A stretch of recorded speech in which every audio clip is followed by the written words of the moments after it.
Buonasera ragazzi, continuiamo il nostro ciclo di video lezioni sul Regno d'Italia dal 1861 al 1914. L'altra volta abbiamo parlato della presa di potere trasformistica della sinistra storica e dell'epoca di De Pretis. Abbiamo visto che dopo una decina di anni, 11 anni, De Pretis si ritira e lascia il suo posto a Francesco Crispi, grande secondo protagonista, presidente del Consiglio della sinistra storica. Si parla dell'età di Crispi dal 1876 al 1896. Francesco Crispi è una conferma di quello che abbiamo detto parlando dell'evoluzione della politica di De Pretis e della sinistra storica in generale.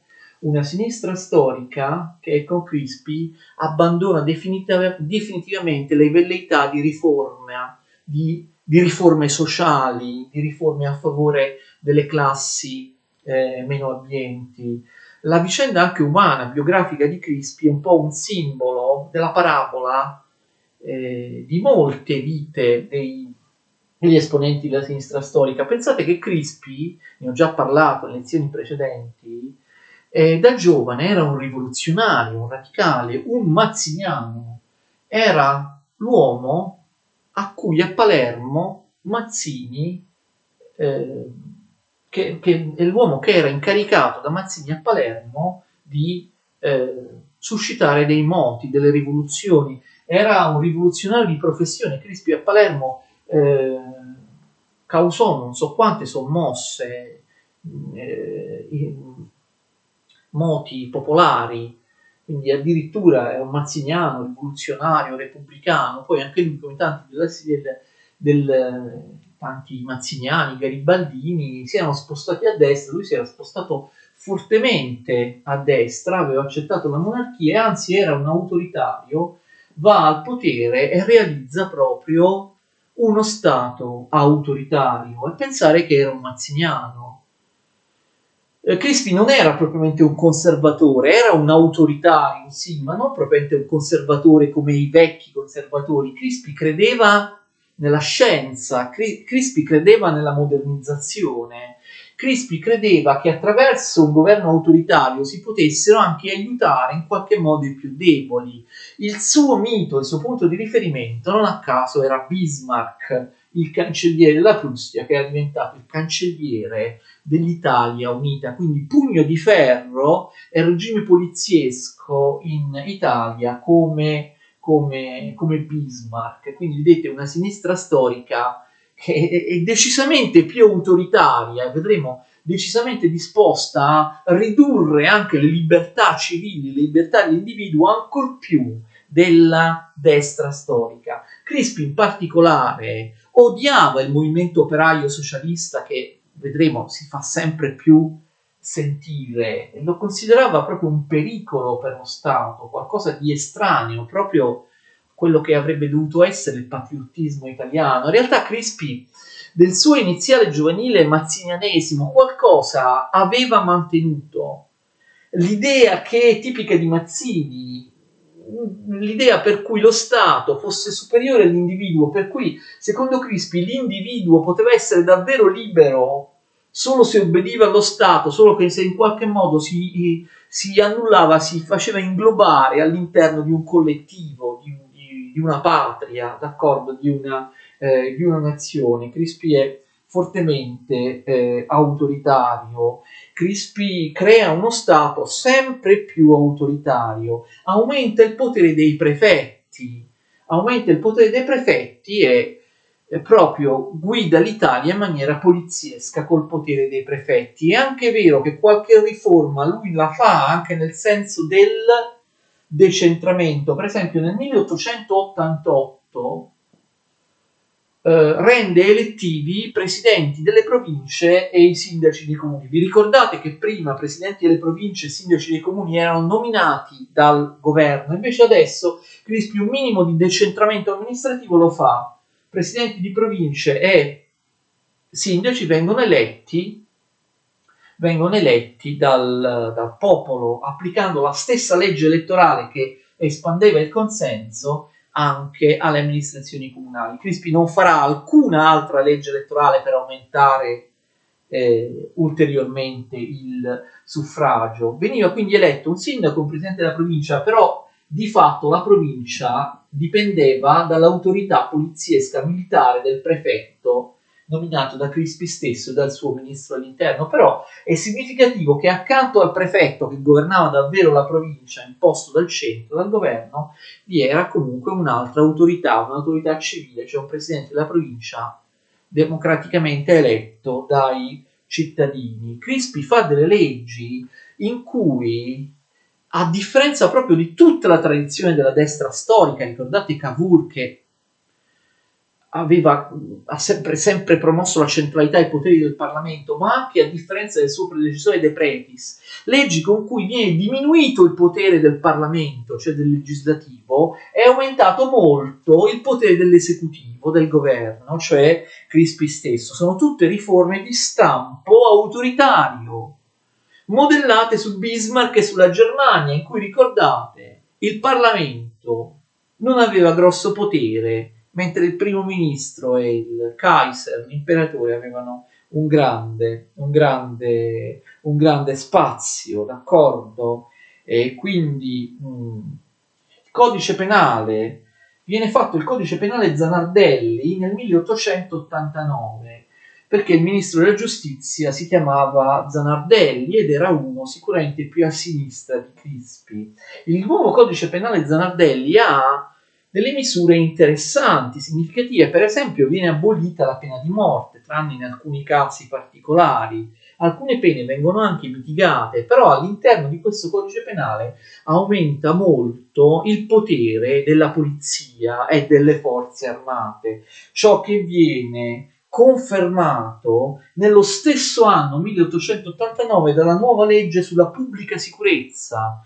La polizia ottiene dei poteri molto maggiori rispetto a quanto avveniva in precedenza, d'accordo?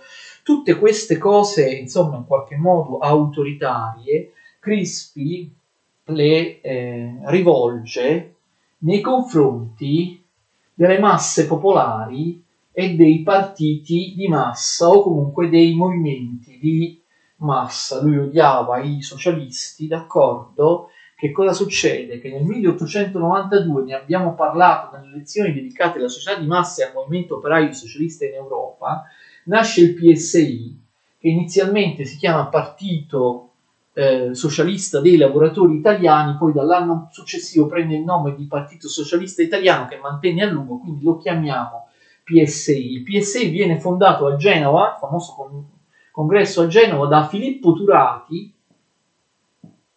e altri esponenti.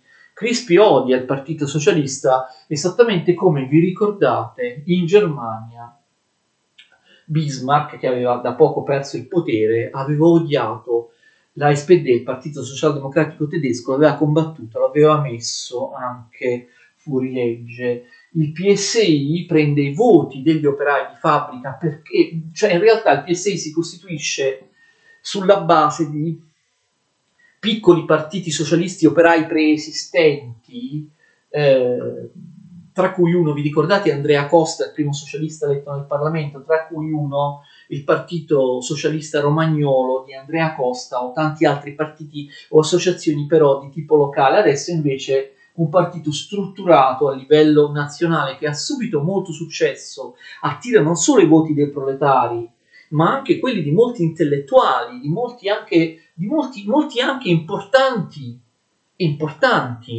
letterati italiani. In seguito anche personaggi come Carducci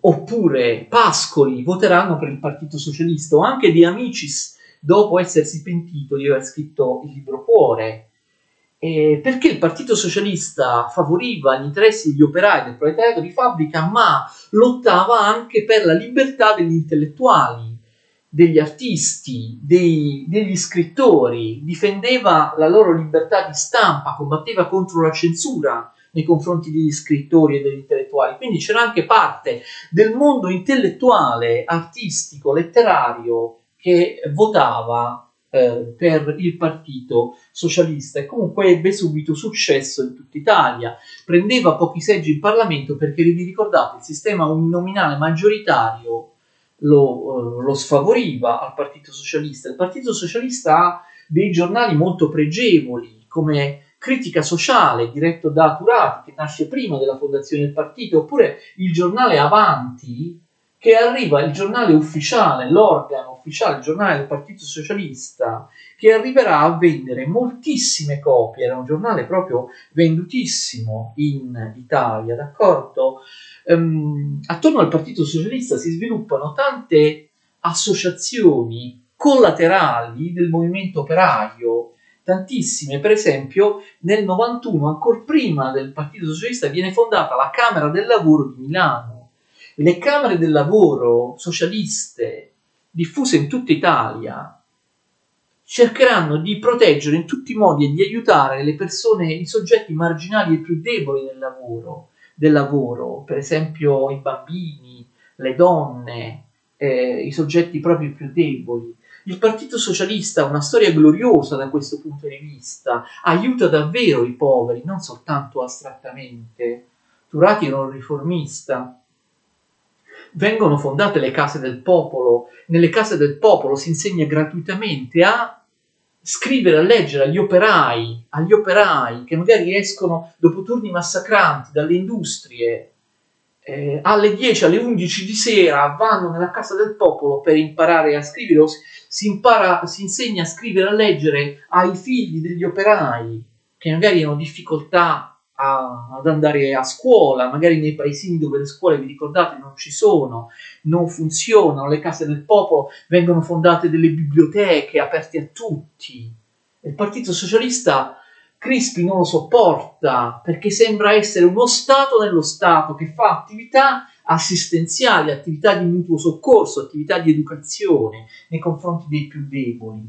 Crispi questo non lo può sopportare, però Crispi si guarda bene purtroppo dal fare le pensioni o assistenza sociale che fece Bismarck in Germania per togliere terreno e consensi al partito socialista. Fa qualche riforma pensionistica, ma proprio di piccolissima entità.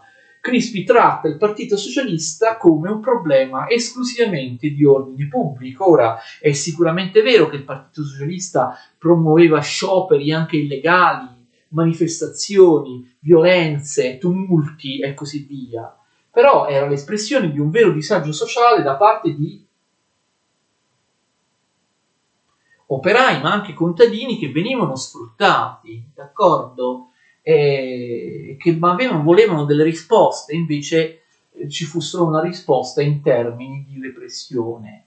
Abbiamo visto che durante la sinistra storica, il periodo della sinistra storica, c'è un aumento dell'industrializzazione in Italia, per quanto limitato, per quanto faccia riferimento a poche industrie molto grandi, soprattutto nell'area dell'industria pesante e soprattutto al nord, però anche le manifatture, insomma, aumentano la propria importanza. Quindi è chiaro che il proletariato industriale, i salariati di fabbrica aumentano e quindi ovviamente il Partito Socialista può avere un senso.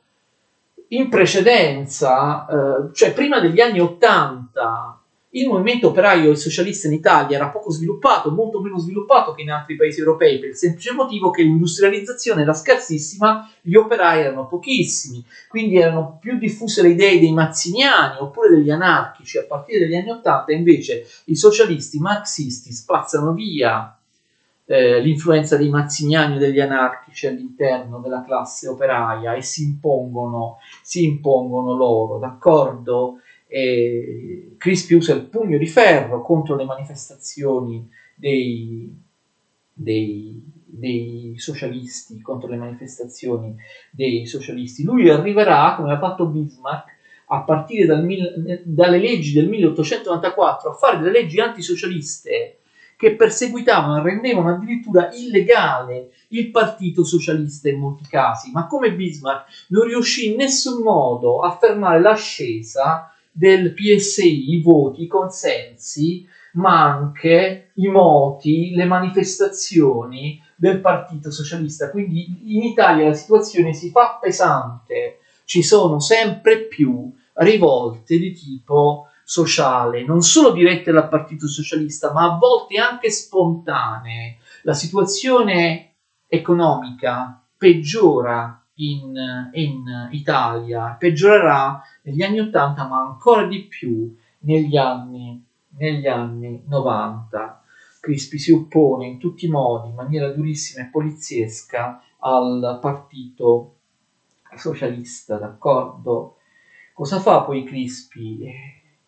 C'è un punto da dire, insomma, anche dal punto di vista del mondo cattolico. Abbiamo visto che a differenza del partito di massa di tipo operaio, partito socialista, un partito cattolico, un partito di ispirazione cristiana, in Italia aveva molta difficoltà a crearsi, d'accordo? Vi ricordate perché? Per l'enciclica Quanta cura il sillabo di Pio IX e poi per il non expedit, vi ricordate, 1871 di Pio IX, che faceva divieto ai cattolici italiani di occuparsi di politica, di votare, di farsi eleggere in Parlamento, di fondare partiti o associazioni cattoliche. Questo divieto era già da tempo stato messo da parte da molti cattolici europei che avevano fondato partiti e associazioni cattoliche, ma in Italia no. Eppure in Italia c'erano molti cattolici sociali, noi li chiameremo cattolici di sinistra, che in contrasto con le idee del Papa, di Pio IX e dei papi successivi, volevano fare politica, un cattolicesimo sociale che si sentiva vicino ai poveri, alle proprie battaglie, che non voleva fare solo elemosina nei confronti dei poveri, cattolici sociali che pensavano di dover aiutare politicamente le classi oppresse, pensavano di avere una missione da compiere, pensavano che il cattolicesimo potesse essere una terza via tra socialismo e capitalismo. Questi cattolici sociali non accettavano idee marxiste atee e non accettavano l'idea che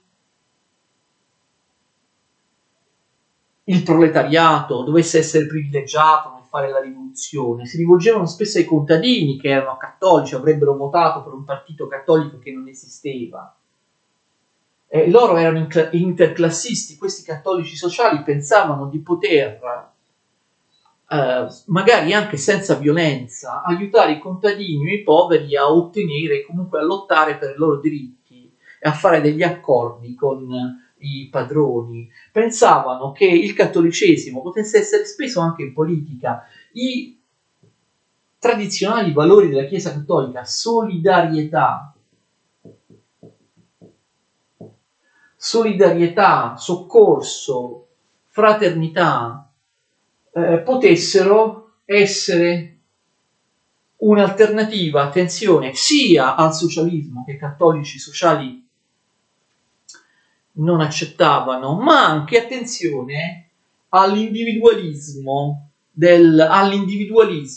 e all'arricchimento del capitalismo e del liberalismo. Cioè questi cattolici sociali pensavano che il cristianesimo stesso, i principi della religione cristiana, pur contrari al socialismo, potessero, capite, rappresentare un'alternativa al socialismo nella lotta contro il capitalismo, nella lotta contro l'individualismo e l'accumulazione di ricchezze, lo sfruttamento da parte del capitalismo. Quindi questi cattolici sociali volevano, capite, mettersi a competere con i socialisti, dicevano alla Chiesa: ma non è giusto che noi non facciamo niente in politica, in questo modo le masse aderiranno ai programmi dei socialisti dei movimenti operai, mentre invece potrebbero aderire ai programmi di un partito delle associazioni cattoliche, capite, che lottano contro il capitalismo in maniera non classista, ma che comunque possono essere un'alternativa per il capitalismo. I papi, la Chiesa Cattolica non ne volevano sapere naturalmente di questo, però una svolta c'è, anche se magari un po' si esagera nell'importanza della Rerum Novarum, l'enciclica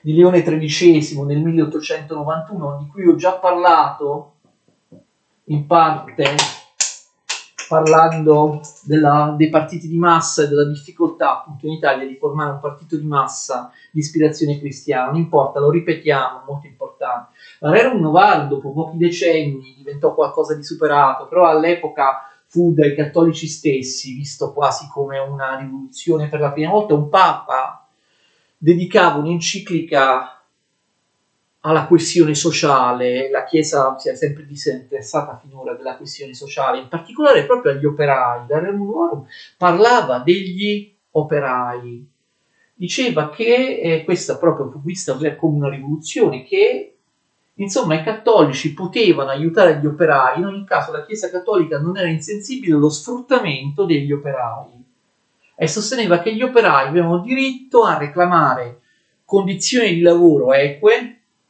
umane, e un salario più alto, un salario dignitoso, d'accordo? Quindi le rivendicazioni degli operai erano giuste secondo la Chiesa cattolica, solo che gli operai non dovevano portare avanti queste rivendicazioni con la violenza, bensì con accordi con i datori di lavoro, e non dovevano aderire a teorie marxiste, socialiste, che erano teorie atee, e comunque mettevano in discussione la proprietà privata, e secondo la Chiesa dell'epoca, Leone XIII, la proprietà privata era un diritto naturale, non poteva essere messa in discussione. Tuttavia c'è un'apertura molto forte.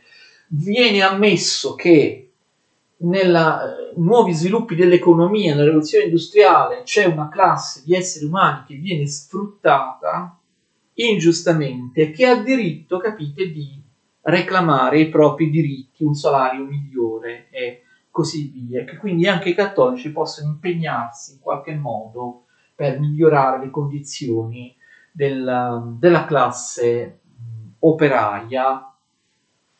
Ci sono anche degli aspetti un po' ingenui, diciamo conservatori, o forse semplicemente meno utopistici rispetto a tante altre idee. Nella Rerum Novarum, per esempio, l'enciclica dice che la disoccupazione, lo sfruttamento, la mancanza di lavoro deriva dalle invenzioni delle macchine. Questa è un po' una stoccata, capite, contro l'industrializzazione e il progresso scientifico e tecnologico da parte di Leone XIII, come se fosse vero che quando non c'erano industrie e le macchine tutti avevano lavoro. Leone XIII dice disoccupati, lo sfruttamento dipende dall'invenzione delle macchine.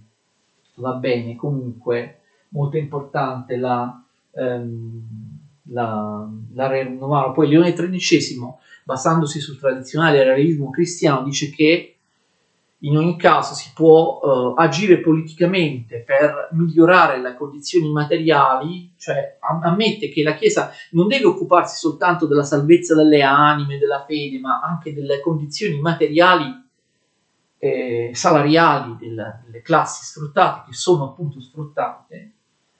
Però dice che la povertà non potrà mai essere eliminata, è una cosa utopistica, ci saranno sempre dei poveri, ci sarà sempre il bisogno della carità cristiana, non si potrà mai eliminare totalmente la povertà, a differenza di quello che dicevano i marxisti. La Rerum Novarum di Leone XIII ha un enorme impatto, ci sono molti personaggi cattolici che ne danno un'interpretazione di sinistra, ne danno un'interpretazione forse esagerata e pensano che la Rerum Novarum li autorizzi a lottare in tutti i modi a favore degli operai, dei contadini, anche in maniera, non dico violenta, ma in maniera illegale, sostenendo scioperi, sostenendo occupazioni delle terre, sostenendo proprio delle proteste molto, molto dure.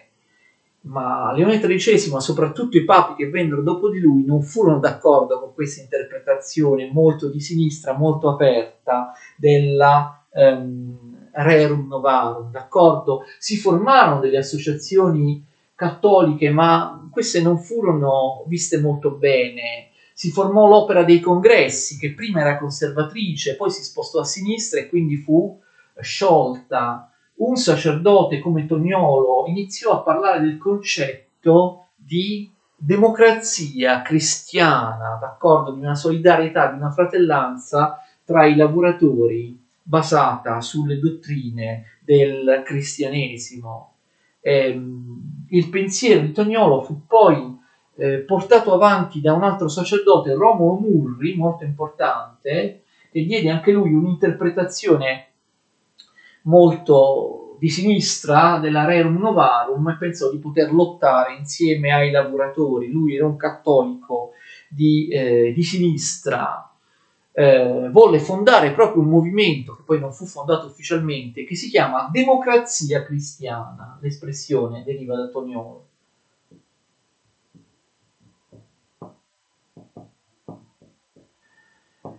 Per aiutare le lotte, anche le rivolte dei lavoratori, in particolare dei contadini del sud che erano cattolici. Ma ci fu tutto un fiorire di fondazioni, di associazioni, leghe, cioè una specie di sindacato, le cosiddette leghe bianche, le leghe cattoliche, che appoggiavano gli scioperi, le occupazioni, le rivolte e le richieste dei contadini, leghe cattoliche, cosiddette leghe bianche,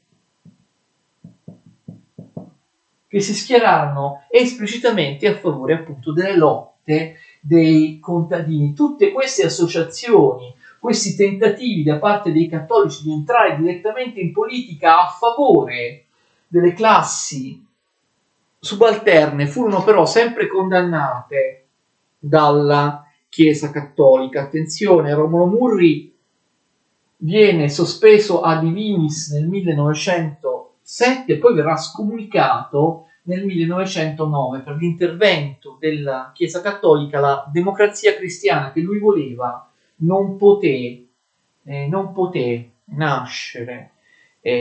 Poi che cosa abbiamo? Abbiamo il modernismo, fine 800, inizio 900, vedete i cambiamenti all'interno della Chiesa cattolica. I papi non vogliono cambiare, ma molti cattolici sì. Ci sono alcuni studiosi nel modernismo che dicono che bisogna usare il metodo scientifico anche nella religione, interpretare in maniera scientifica i testi sacri. Usare il metodo scientifico anche nella storia del cristianesimo, nell'interpretazione della scrittura, e poter avere, capite, una visione della scrittura razionale, razionalistica.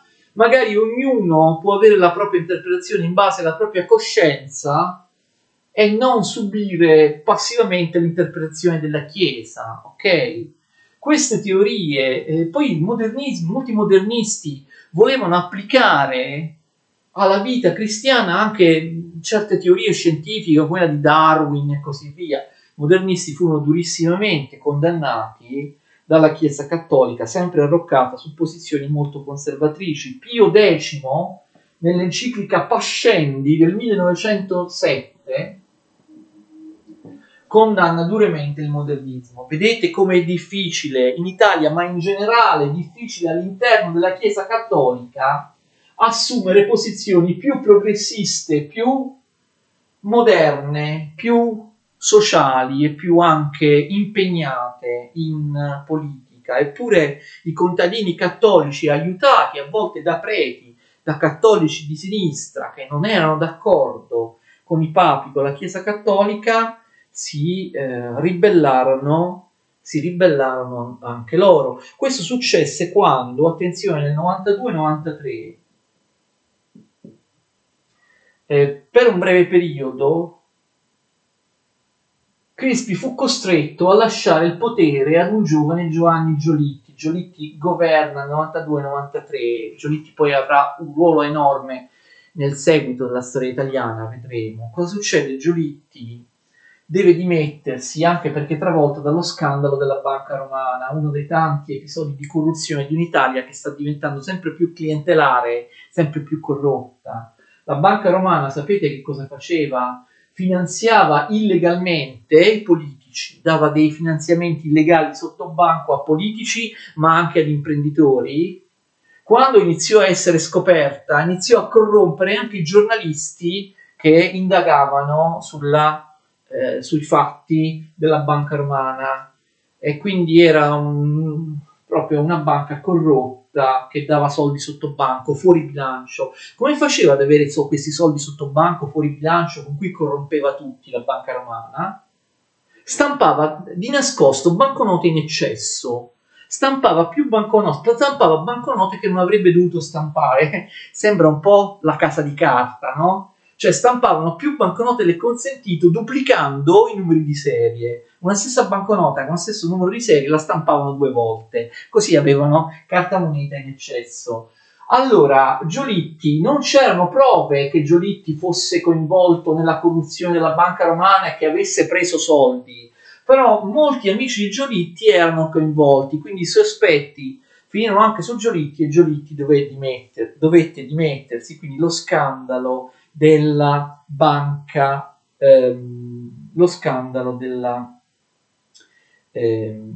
della banca romana. Però in realtà che cosa succede? Succede che proprio nel periodo di governo di Giolitti, dal 91 fino al 93, oltre ai moti socialisti o spontanei, operai, eccetera, che dilegavano in tutta l'Italia, si ribellano anche i contadini, soprattutto in Sicilia. I contadini, aiutati anche dagli operai e da alcuni esponenti del Partito Socialista, i contadini apparentemente erano un malpartito, perché ricordate che a differenza dei proletari che avevano come polo di riferimento il Partito Socialista, i contadini non avevano un partito cristiano, di ispirazione cristiana che li appoggiava, tuttavia formarono questi fasci. I fasci siciliani erano un'organizzazione strutturata benissimo, organizzatissima, che per 3 anni mise a ferro e fuoco l'Italia e non soltanto la Sicilia, occupando le terre dei padroni, d'accordo? La rivolta dei fasci siciliani occupano le terre, la cosa va avanti per mesi, va avanti per anni. Giolitti si dimostra debole, non li vuole reprimere, il Parlamento lo fa cadere, riporta al potere Crispi che dice ora ci penso io con il pugno di ferro, infatti reprimerà i fasci siciliani in maniera durissima con lo stato d'assedio, d'accordo? Con uno stato d'assedio. Voi forse capite che questa politica di repressione da parte di Crispi non portava da nessuna parte. È vero che questi personaggi erano anche violenti, si rivoltavano, ma non erano criminali comuni, socialisti, cattolici, operai oppure contadini in Sicilia nelle campagne.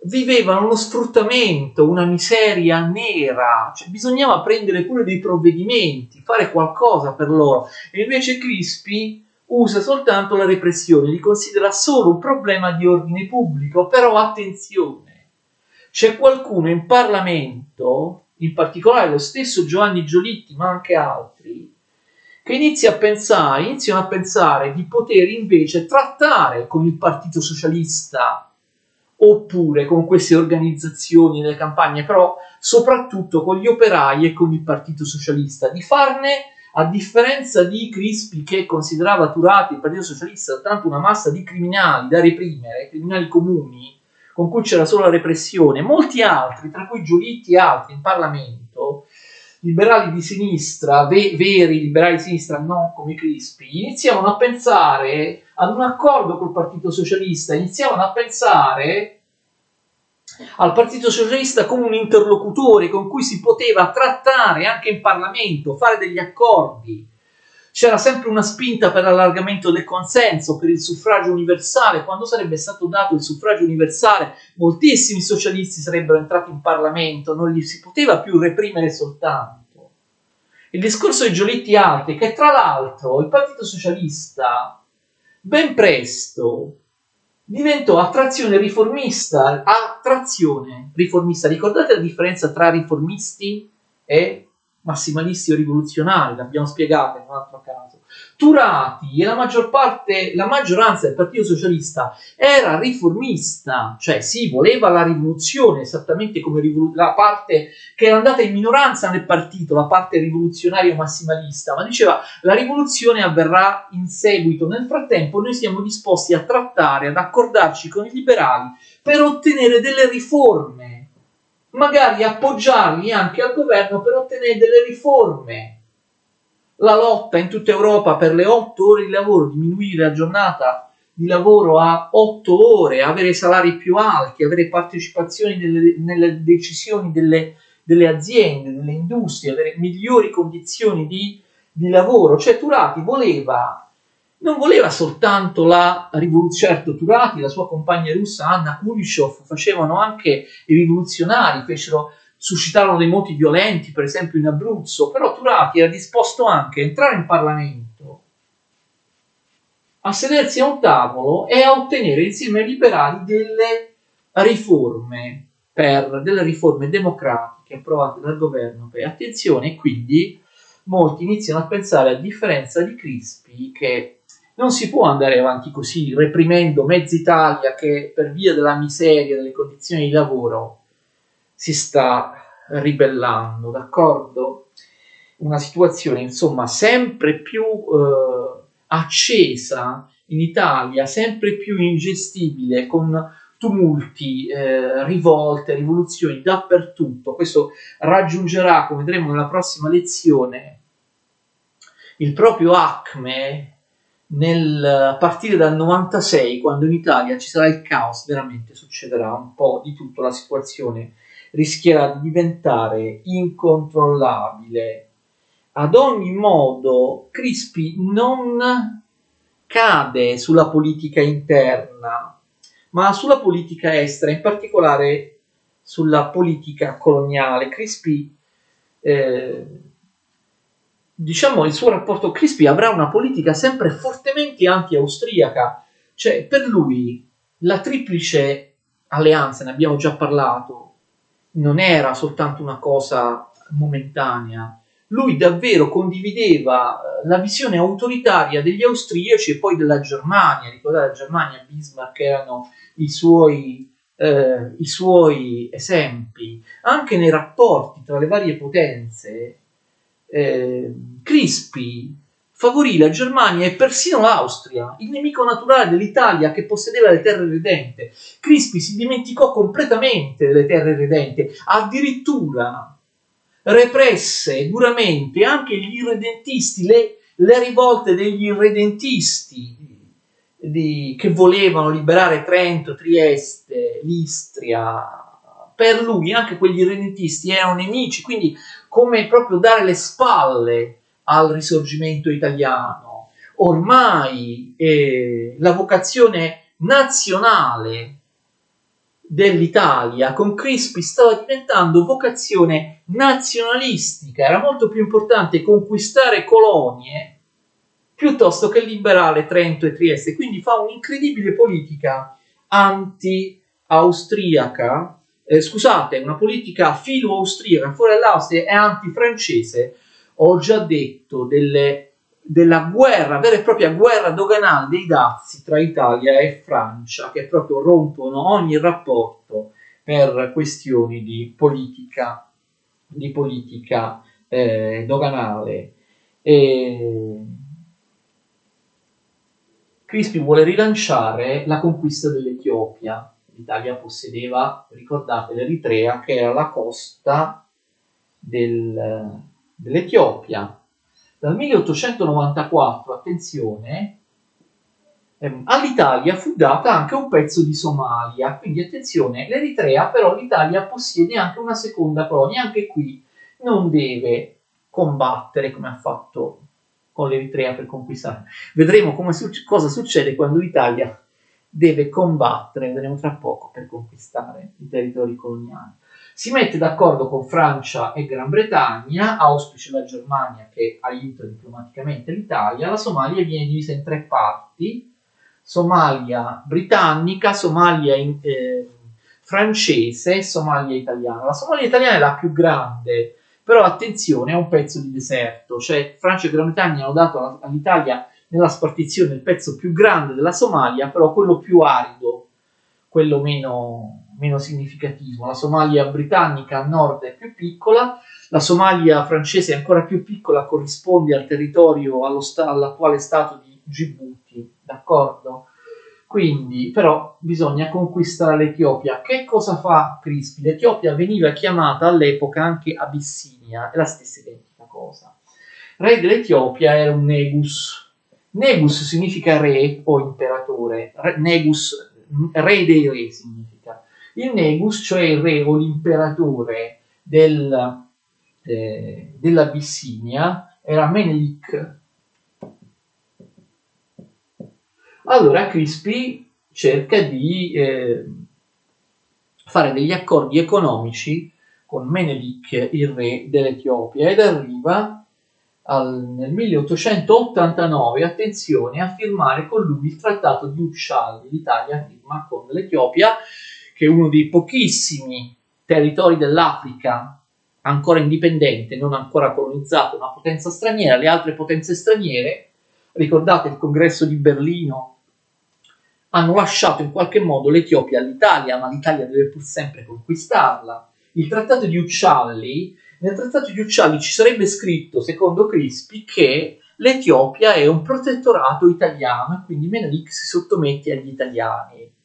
Peccato che Menelik non sia d'accordo. Menelik dice: ma non c'è scritto così nel trattato. Sembra che ci siano due versioni diverse, la cosa è ridicola.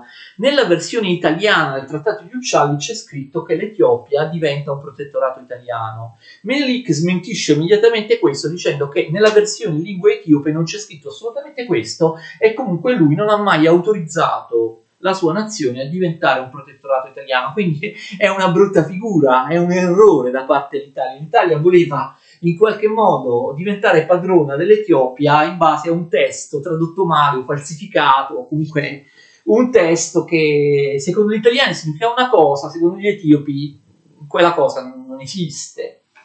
E quindi niente, Crispi deve fare una guerra coloniale, vengono stanziati molti soldi per l'esercito. L'esercito italiano, abbiamo visto, finora non ha dato mai buona prova di sé. Ricordate il disastro della terza guerra d'indipendenza, della guerra austro-prussiana. Peraltro gli italiani riescono a mettere in campo in Etiopia un esercito piuttosto limitato. Gli etiopi, gli abissini, sono male armati, ma sono molto molto più numerosi dell'esercito italiano. L'esercito italiano rimedia tutta una serie di sconfitte, tra cui Amba Alagi, e poi la sconfitta definitiva il 1 marzo 1896, attenzione siamo nel 96, la terribile sconfitta di Adua. L'Italia viene sconfitta dagli etiopi molto superiori di numero e la conquista dell'Etiopia svanisce. Probabilmente un colpo durissimo per l'Italia anche da un punto di vista psicologico. Dopo la sconfitta di Adua, Francesco Crispi si ritira per sempre, finisce l'epoca di Francesco Crispi, umiliato da questa sconfitta coloniale. Lo shock fu fortissimo in Italia. Pensate che dopo la sconfitta di Adua, questa è una cosa singolare, fu finalmente istituita l'educazione fisica nelle scuole, si chiamava ginnastica. Molti sostenevano che gli italiani arrivavano al servizio militare in condizioni proprio di debilitazione, in condizioni fisiche scarse, anche perché non esisteva una politica dello Stato per lo sport, che non veniva finanziato, e per la ginnastica, per l'educazione fisica, per la cura del corpo nella scuola. La scuola tradizionale, i professori di altre materie si erano sempre opposti alla ginnastica. Dopo la sconfitta di Adua fu inserita nella scuola, anche di Amici si batté per questo, la ginnastica, l'attuale educazione fisica, anzi oggi si chiama scienze motorie e sportive.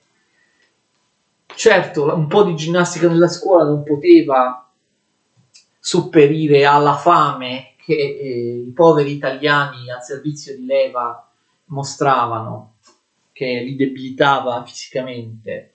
Però certo si aprì un dibattito in Italia sul fatto che non vi era sport, non vi era attività motoria da parte degli italiani, lo Stato non faceva assolutamente niente.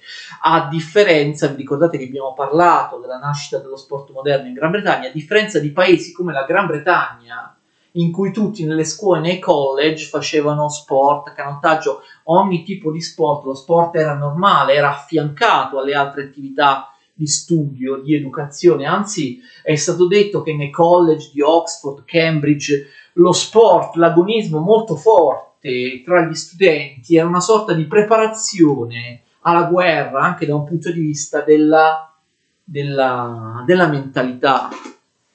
Crispi se ne va, l'Italia è e resterà sempre l'unica potenza, ripeto, l'unica potenza coloniale che in Africa perde in maniera definitiva da una nazione indigena, da una nazione locale, d'accordo? Rinuncia a conquistare l'Etiopia. Nessuna altra potenza coloniale, nessuna, aveva e avrà mai perso in maniera definitiva contro una popolazione locale in Africa. Ci saranno sconfitte limitate, d'accordo? Ricordate quella dei britannici contro gli Zulu, però poi i britannici insistettero e sottomisero gli Zulu. Popoli indigeni, popoli male armati, popoli locali sono sempre stati sconfitti dalle potenze coloniali in Africa. L'Italia ha questo primato, l'Italia è l'unica potenza appunto colonizzatrice in Africa che viene sconfitta in maniera chiara e definitiva da una popolazione locale. L'Italia fa una figuraccia in tutto il mondo. Pensate che ormai l'Italia diventa un paese screditato, l'Italia diventa un paese che non è più simpatico neppure alla Gran Bretagna, neppure alla Francia. Viene considerato un po' la palla al piede dell'Europa, un paese arretrato, un paese inaffidabile. La situazione è difficile, l'Italia è proprio una potenza di serie B, anche nazioni come la Gran Bretagna, la Francia o altre che avevano visto all'inizio con simpatia l'unificazione italiana, dopo poco tempo cambiano idea, l'Italia non suscita simpatia all'estero. Poi ricordate, si era messa contro le potenze democratiche che l'avevano aiutata nell'unificazione, Gran Bretagna e Francia, alleandosi con Austria e Germania, con l'Austria che aveva occupato e umiliato l'Italia per tanto tempo. L'immigrazione italiana non aiutava, vedete, l'economia non decolla in alcun modo. Il progetto, la promessa di costituire giardini fioriti, trasformare il deserto in campi di limoni, di aranci per far trasferire tutto il Veneto, i contadini meridionali in Etiopia, in altri posti, fallisce. I poveri contadini meridionali prendono la via dell'emigrazione, moltissimi emigrano soprattutto negli Stati Uniti, ma anche in Germania, in Gran Bretagna, sono molto miseri e purtroppo gli immigrati italiani suscitarono razzismo e diffidenza nei paesi dove emigrano a milioni e non fecero purtroppo una bella pubblicità, diciamo, all'Italia. Molti immigrati italiani erano odiati, per esempio anche in Gran Bretagna e così via, quindi la situazione dell'Italia economicamente, politicamente alla fine dell'Ottocento